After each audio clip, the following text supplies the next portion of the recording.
Et dans sa mort, le Messie, il devait pouvoir s'appuyer sur une promesse inébranlable de Dieu. Et je voulais revenir à ça parce que je trouve ça très intéressant. Cette parole de Dieu lui-même euh, lui a assuré la victoire sur la mort et la résurrection vers le trône et la gloire.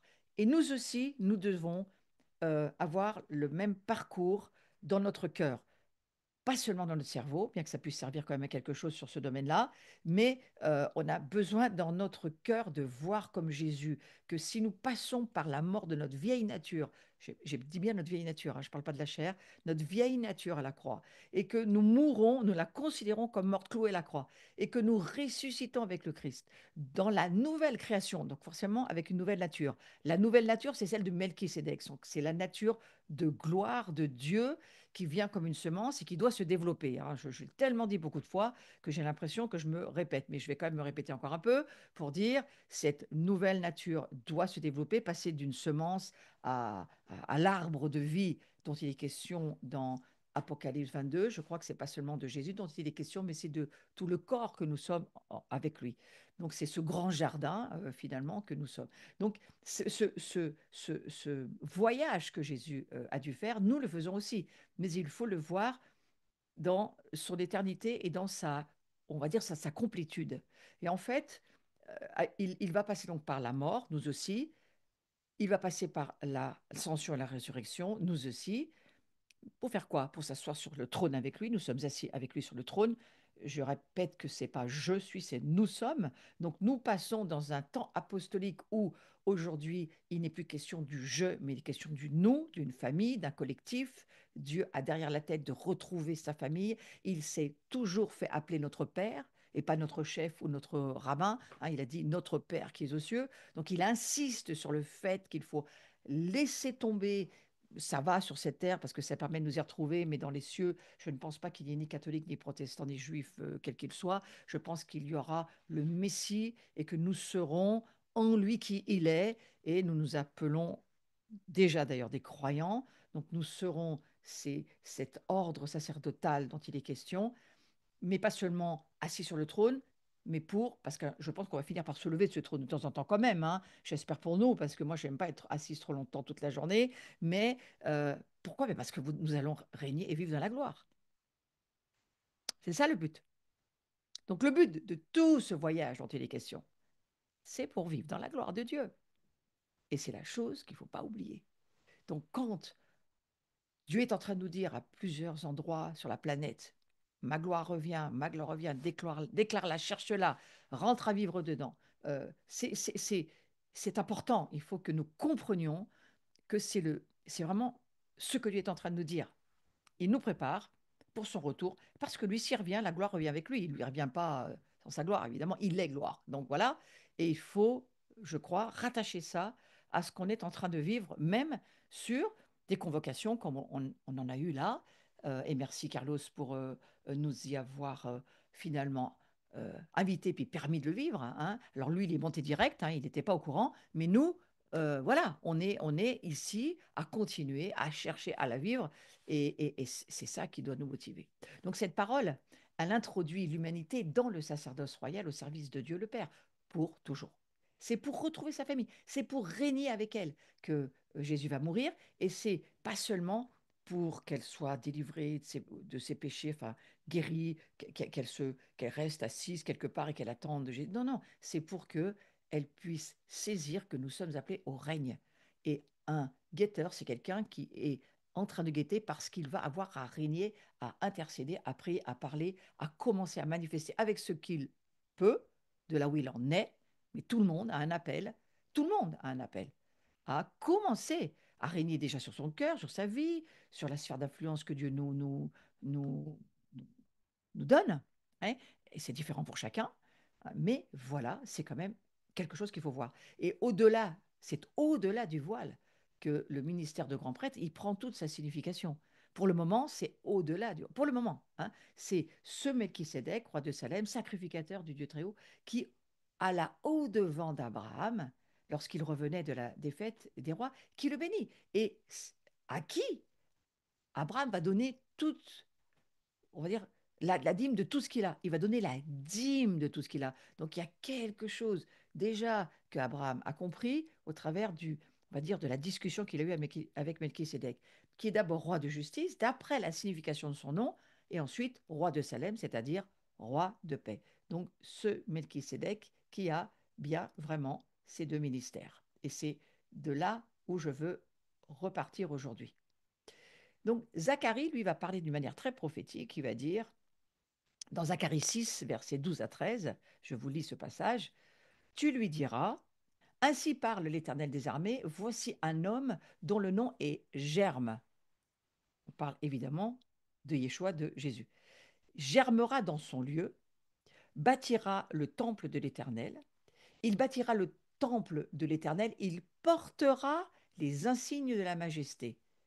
Il s'assiera et dominera sur son trône, il sera sacrificateur sur son trône, et une parfaite union régnera entre l'un et l'autre, ce qui n'existait pas on va dire, sous l'Ancien Testament. Nous, maintenant, sous la Nouvelle Alliance, voilà, il y a une parfaite union qui règne en Yeshua entre, on va dire, la sacrificature et la royauté. C'est lui qui est ce germe. Et le germe, c'est l'un des titres du Messie dans l'Ancien Testament. Il bâtira le temple de l'Éternel, c'est l'Église, et le Messie, il portera les insignes de sa majesté. Donc le Messie, en plus d'établir le royaume, il aura aussi pour mission de bâtir le temple de l'Éternel. Et vous savez, le temple, c'est qui? C'est nous, hein. Ça, c'est quand même un incroyable mystère. Nous sommes le temple. Et donc, c'est ce que Jésus a annoncé en parlant de la destruction du temple que lui, il allait rebâtir en 3 jours. Il parlait évidemment du temple de son corps, qui deviendra le nouveau temple de la nouvelle alliance, composée de pierres vivantes et qui devient le nouveau sacerdoce. Comme je suis sur l'initiation à la nouvelle création, je ne pouvais pas m'empêcher de faire ce détour par Jérusalem, Israël quand même, c'est obligatoire, hein, et pour dire que oui, toutes nos racines évidemment sont hébraïques, sont dans toute cette histoire biblique où on ne peut pas nous dire que tout commence avec Jésus dans la crèche. C'est pas là que ça commence, hein, attention. Donc Pierre, il nous explique dans sa première épître que l'Église, elle est faite de pierres vivantes et elle s'édifie les unes les autres pour former une maison spirituelle, un sacerdoce royal. Mais regardez, déjà, Zacharie, déjà le disait lui aussi. Donc c'est deux sacerdoces dans le texte de Zacharie, l'homme dont le nom est Germe s'assiera sur son trône et sera sacrificateur sur son trône. Vous comprenez bien que quand Paul est monté en extase et qu'il est allé voir ce qui se passait dans les cieux, et voilà, il a dit, ah ben tiens, Zacharie nous avait parlé de ça, ah ben tiens, Isaïe il avait dit ça, ben lui il a pris ses notes et puis il a commencé à comprendre, à voir tout ce qui se passait, il est redescendu dans son corps et il nous a écrit tous les livres, les épîtres qu'il a écrits dans le Nouveau Testament qui nous permettent quand même de comprendre et de voir pas mal de choses. Et donc, ces deux sacerdoces séparés, lui, l'auteur du livre des Hébreux, il met en avant un certain nombre de distinctions entre le sacerdoce de Melchisédek et celui de Lévi. Hein, le sacerdoce de Melchisédek, c'était le sacerdoce initial, l'archétype de tous les sacerdoces. Mais les deux offices, là, ils vont être réconciliés en Jésus. Et ces deux offices, qui étaient séparés dans l'Ancienne Alliance, eh bien, ils sont à nouveau réconciliés dans la dimension messianique. Hein. Le roi, il est souverain, sacrificateur. Et on parle de Jésus. Mais on parle qui? Si on parle de Jésus, on parle de qui?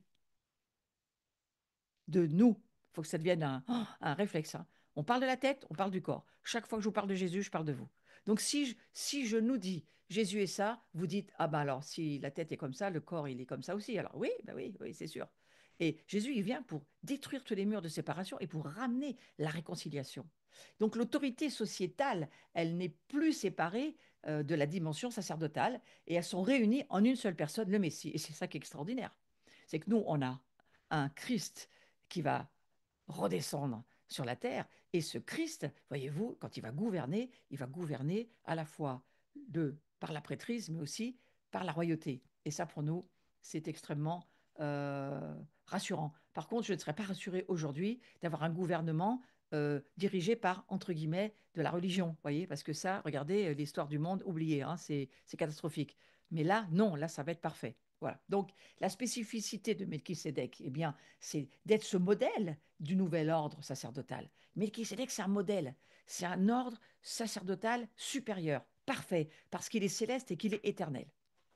Donc, c'est pour ça que j'appuie sur ce domaine parce que vous allez voir que dans l'initiation à la nouvelle création, souvenez-vous, quand je vous ai dit, mais alors, ce pain et ce vin, dont il est question dans Jean 6, nous mangeons le corps, le pain, le corps du Christ, nous buvons le vin, le sang du Christ. Alors, nous devenons ce qu'il est. Nous le mangeons et nous le buvons. En mémoire, diront les évangéliques. Chacun sa révélation. Moi, je ne sais plus si je suis évangélique. Moi, je dis, je mange le corps et le sang du Christ et je crois ce que la Bible dit. Ce n'est pas une affaire de confession, c'est une affaire de révélation. Et qu'au travers de cela, évidemment, l'homme nouveau se nourrit. Et l'homme nouveau se nourrit de l'éternité. Il se nourrit de qui est Melchisédek? Il se nourrit parce que nous sommes recréés de la race de Melchisédek. Donc ça a bien à voir avec la nouvelle création. Donc et je crois que c'est important de le voir, hein, euh, ce sacerdoce de Melchisédek réconcilié, il réconcilie le sacré et le profane. Il réconcilie les deux. Et Jésus, c'est ce qu'il vient faire. Regardez quand il vient sur la terre. Il vient avec ses grands habits, on va dire, son grand costume, comme on peut le voir dans certaines confessions, ou est-ce qu'il vient d'une manière... Non, non, il vient so- au niveau sociétal, il est comme tout le monde, il est accessible, il se met en accessibilité parce qu'il essaye de nous faire comprendre quelque chose, lui. Il y a une parfaite union qui va régner entre l'un et l'autre. Alors, je ne suis pas certaine que quand ils reviennent à Jérusalem dans toute sa gloire, il y aura certainement quand même un protocole et des modèles protocolaires qu'on va découvrir. Moi, ça, je le crois quand même, hein. Je ne pense pas qu'il va arriver avec ses sandales et sa robe de bure, je ne suis pas sûre, hein. Mais je ne sais pas, on peut imaginer après tout ce qu'on veut, si on est libre de lire l'Écriture et de nous laisser être éblouis par ce que la Bible nous dit, hein. Parce que quand on voit ce que la Bible nous dit, des yeux de feu, ce que, la description de Jésus dans l'Apocalypse, ben, c'est pâle tout ce qu'on peut voir sur la Terre, même avec des grands costumes, vous voyez. Mais bon, ceci dit, il y a une parfaite union. Ce qui était impossible, c'est là où je veux en venir, ce qui était impossible dans la période lévitique, la période, on va dire, où l'Ancienne Alliance, où il y avait ces différents niveaux, ces voiles, ces séparations. Avec Jésus, il n'y en a plus. Il ne vient pas restaurer le temple de Salomon, il ne vient pas restaurer le tabernacle de Moïse, il vient restaurer la hutte de David, il vient restaurer Sukkot, c'est-à-dire qu'il vient restaurer cet endroit où David, lui, avait compris qu'il n'y avait plus de voile, mais qu'il y avait une adoration 24 heures sur 24, il y avait une présence de Dieu qui faisait que la gloire était là, et David, lui, il avait compris bien avant son temps, à mon avis, ce qu'on va vivre dans la Nouvelle Jérusalem. David, il était vraiment un précurseur de ça, et c'est pour ça que Dieu, Jésus, le Père, le Fils, l'aimait tellement, parce qu'il avait la révélation de ce que c'est que la- l'adoration en continu, hein. Mais en tous les cas, il y a cette impossibilité dans la période lévitique, dans l'Ancienne Alliance, de réconcilier. Dans la Nouvelle, c'est fait. C'est fait. Et pour que ça soit possible, il fallait donc un autre ordre sacerdotal, mais aussi une nouvelle loi, un nouveau temple. Kainos, kainos, kainos. Des choses qu'on n'a jamais vues, qu'on a entendues, qu'on ne connaît pas, on ne sait pas ce que c'est, mais on sait qu'on ne sait pas au moins. Moi, quand je suis allée sous la bénédiction du Père à Toronto en 1995, la bénédiction coulait déjà depuis une année, mais on voulait vraiment y aller, donc on est allé plusieurs fois. Euh, et moi, j'ai fait partie de ceux qui y sont allés. Et écoutez, j'ai compris une chose, que je ne savais absolument rien. Ça, c'était quand même ma certitude. Ma certitude, c'était que je ne savais rien, que je n'avais rien vu, que je n'avais pas compris, que j'avais enfermé Jésus dans une boîte qu'on m'avait appris à l'école du dimanche, et puis on n'était pas tellement sorti. Et même que j'étais déjà baptisé du Saint-Esprit, c'était pas du tout quelque chose qui m'avait plus que ça. Oui, j'avais rencontré l'amour de Jésus dans mon baptême du Saint-Esprit, mais alors cette dimension de voir et d'entrer dans le royaume de Dieu, ça, j'étais même pas au courant qu'il y avait un royaume, oui. Donc, aujourd'hui, je me dis, les choses s'ouvrent, s'élargissent, à la fois se referment, et il faut se laisser faire dans cette heure de cours. Moi, c'est un petit peu, enfin, cette heure de cours, le mot cours, je trouve un peu prétentieux, mais dans ce temps de partage qu'on a ensemble, hein, moi, ce que j'ai envie, c'est que notre esprit se laisse pénétrer par ce que Dieu essaye de nous dire à chacun et, et qu'on se laisse transformer, hein. Ce n'est pas l'idée d'avoir des informations, c'est l'idée d'avoir une compréhension, quelque chose qui vient, qui nous transforme, qui nous change, et qu'on ait envie de se laisser transformer par ça. Et moi, si on arrive à ça, moi, ça, je ne vais pas plus loin que ça. Cherchez pas à savoir si c'est juste, pas juste. Bon courage, hein. Mais par contre, cherchez à vivre avec la parole de Dieu quelque chose qui vous transforme. Et l'idée, c'est que Jésus bâtit son temple, que nous sommes. Et le temple, il le bâtit par sa parole. Et sa parole, elle nous est révélée par le Saint-Esprit. Donc l'idée, c'est que la parole de Dieu que nous entendons et qui nous transforme, eh bien, elle permet que Jésus baptise son Église au travers de nous. Nous, parce que ça ne peut pas être que je. Voilà. Et eh bien, il y a une parfaite union qui va régner, sachez-le, déjà. Il faut l'entendre pour le vivre, hein, mais il va y avoir une union en nous, une réconciliation entre le sacerdoce, la prêtrise et la royauté.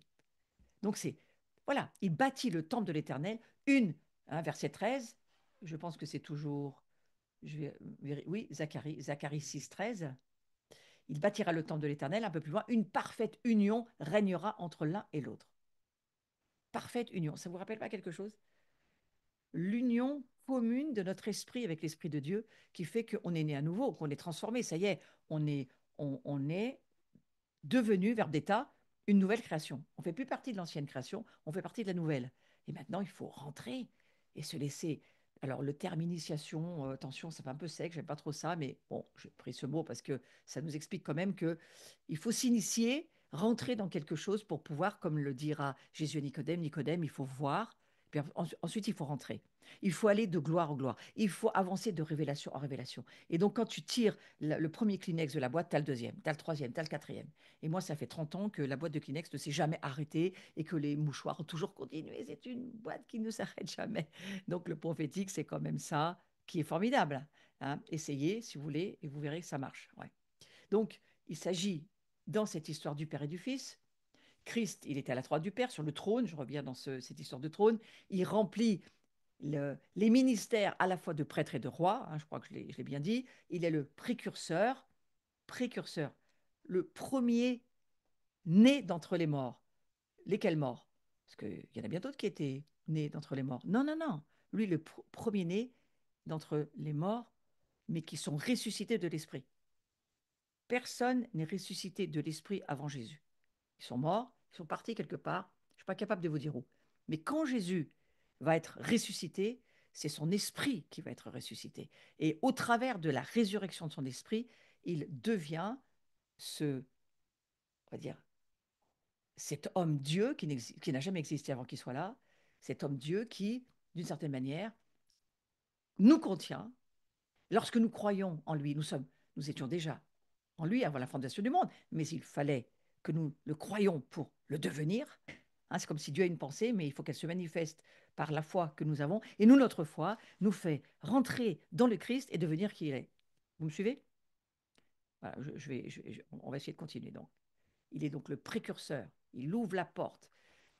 Quand on entend une parole de révélation, c'est pas une porte dans le naturel qui s'ouvre, c'est un portail spirituel qui s'ouvre et notre esprit entre dans une dimension spirituelle et ça nous transforme. Et notre esprit prend du poids, prend de la gloire, prend de la présence de Dieu, est transformé. Nous sommes transformés parce que la parole de Dieu, c'est un portail qui s'ouvre. C'est pour ça que la Bible nous dit, il est la porte. Pas seulement de la bergerie pour les moutons sur la terre, hein, c'est pas seulement ça, bien qu'il y ait quelque chose de vrai là derrière. Mais il est surtout le portail spirituel. Et donc, il est le précurseur qui est venu pour ouvrir, hein, il ouvre la voie, il ouvre les chemins spirituels, il ouvre la voie de la nouvelle création en nous. Il y a une route qui s'ouvre. La justice, c'est un chemin, hein. Le royaume de Dieu, c'est un chemin. Et on est juste alors que nous marchons sur ce chemin des justes. Et donc, il ouvre la voie et nous fait entrer à l'intérieur. Et nous partageons donc avec lui le trône. Donc c'est ce que Jésus va introduire par son œuvre. Et ce ne sont pas vraiment des choses nouvelles, ce sont des réalités, des bénédictions célestes, éternelles, qui peuvent entrer maintenant dans la dimension de notre humanité. À mon avis, ce n'est pas nouveau. Jésus était déjà venu s'incarner, mais Melchisédek, c'était un homme. La Bible nous dit que c'était un homme. Donc la première incarnation, ce n'est pas Jésus dans la crèche. Jésus, il avait déjà existé dans son incarnation au travers de Melchisédek. Si vous voulez vraiment, vraiment rechercher des révélations à ce sujet, je le redis parce que c'est un livre qui a changé ma révélation.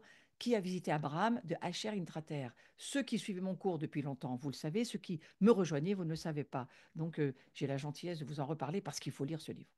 Qui a visité Abraham, Hacher Intrater? Vous tapez, vous trouvez sur les librairies chrétiennes. Et donc, ce Melchisédek était déjà Jésus. D'accord. Donc, nous sommes aujourd'hui dans une période de transition. Évidemment, nous transitons, hein. Et évidemment, on attend le règne du Messie. Je crois qu'on ne peut pas se dire être croyant aujourd'hui et ne pas attendre le règne.